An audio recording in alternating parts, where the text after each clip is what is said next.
नमस्कार मंडळी. आज आपण बनवतो फोडीव झुणका, म्हणजे एक गावरान झुणक्याची पद्धत.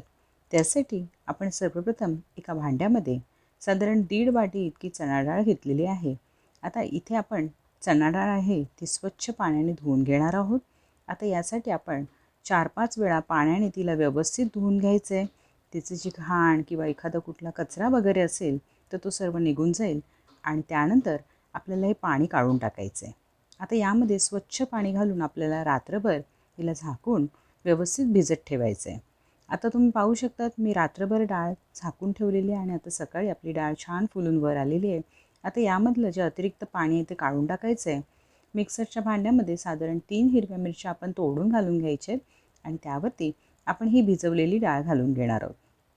अजिबात पाणी यामध्ये घ्यायचं नाही आहे आणि पाणी न घेता आपल्याला सर्व डाळ यामध्ये घालून घ्यायची आहे. आता तुम्हाला हवं असेल तर तुम्ही डाळीचं प्रमाण इथे कमी घेऊ शकता. इथे मी साधारण 1.5 वाटी डाळ घेतलेली आहे. तुम्हाला हवं असेल तर तुम्ही 1 वाटी डाळ घेऊ शकता.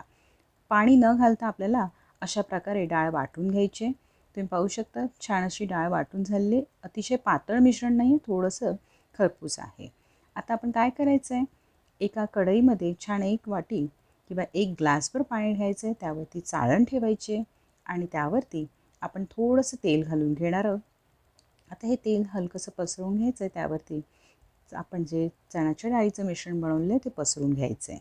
आता या मिश्रणाला पूर्ण व्यवस्थित आपण असं झाकून घेणार आहोत आणि 15 मिनटासाठी आपल्याला वाफ द्यायची आहे. आता वाफ देऊन झाल्यानंतर आपलं हे डाळीचं मिश्रण छान शिजलेलं आहे. आपल्याला त्याला थंड करायचं आहे. त्यामुळे आपण त्याला बाजूला काढून थंड करून घेणार आहोत. आता थंड झाल्यानंतर हे असं हाताने व्यवस्थित कुस्करलं जातं. अशा प्रकारे त्याला हाताने फोडून घ्यायचं आहे आणि यामुळेच या झुणक्याला आपण फोडीव झुणका म्हणतो. तर आता अशा प्रकारे हे छान असं फोडून घ्यायचं आहे. आता आपण कढई ठेवणार आहोत. त्यामध्ये रोजच्यापेक्षा थोडं जास्त तेल ठेवून त्यामध्ये पाव चमचा मोहरी तडतडायला आपण टाकून द्यायची. त्यावरती आपण काय करायचं आहे, ठेचलेला लसूण घालायचं आहे साधारण 10 पाकळ्या आणि छान आपला लसूण परतवून झाला की आपण यामध्ये घालून घेणार आहोत हिंग. कारण हिंग आधी घातला असता तर हिंग जळून गेला असता, म्हणून आपण इथे साधारण पाव चमचा हिंग घालून घेणार आहोत.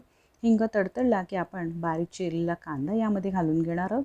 साधारण मी इथे 2 छोटे कांदे बारीक चिरून घालून घेतलेले. छान ढवळून घ्यायचे.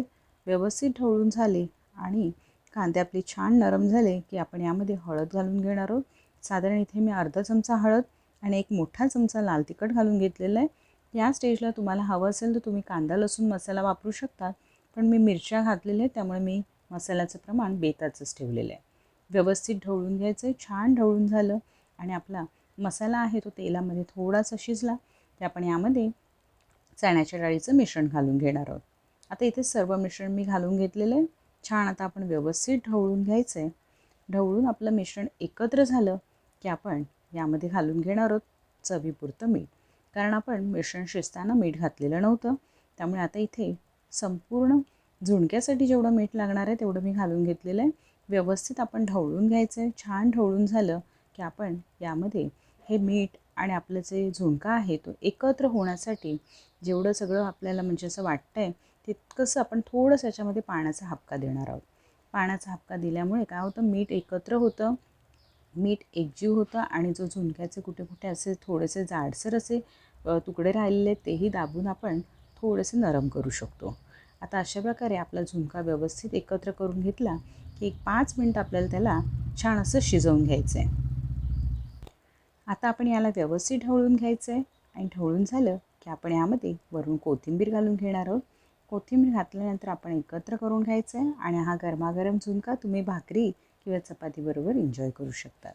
तर अशा प्रकारे नक्की तुम्ही हा फोडीव झुणका आणि याची रेसिपी ट्राय करा. तुम्हाला रेसिपी कशी वाटली हे कॉमेंट्समध्ये नक्की कळवा. चॅनलला सबस्क्राईब करायला विसरू नका आणि तुमचे अभिप्राय नक्कीच कॉमेंट्समध्ये लिहा.